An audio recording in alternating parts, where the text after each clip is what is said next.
નમસ્કાર મિત્રો, સફળતાપૂર્વક જિલ્લા પસંદગી પૂર્ણ કરવા બદલ આપ સૌનો ખૂબ ખૂબ આભાર માનું છું. આશા રાખું છું કે આપ સૌને આપની પસંદગી મુજબનો જિલ્લો મળેલ છે. હવે બીજા તબક્કામાં આપે શાળા પસંદગી કરવાની છે.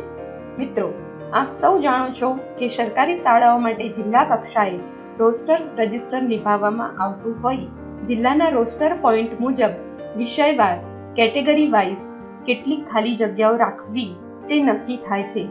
પરંતુ શાળા કક્ષાએ કોઈ કેટેગરી નક્કી કરવામાં આવતી નથી.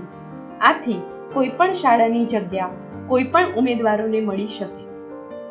સબબ, જો આપનો વિષય અંગ્રેજી હોય અને આપને બનાસકાંઠો જિલ્લો મળેલો હોય તો આપને મેરિટના આધારે બનાસકાંઠા જિલ્લાની અંગ્રેજી વિષયની જગ્યા જે શાળામાં હોય તે પૈકી કોઈ પણ શાળા આપણને મેરિટના આધારે મળી શકે છે.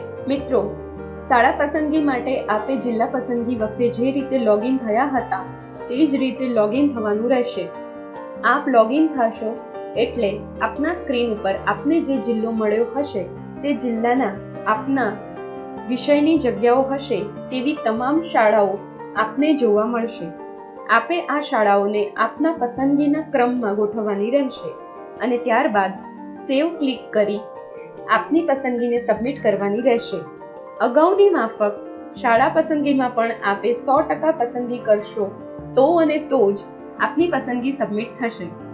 શાળાઓની પસંદગી આપ ઈચ્છો તેટલી વખત બદલી શકો છો, પરંતુ પસંદગી પૂર્ણ કરવાની છેલ્લી તારીખના રાત્રિના 11:59 કલાકે આપની જે પસંદગી હશે તે આખરી ગણાશે.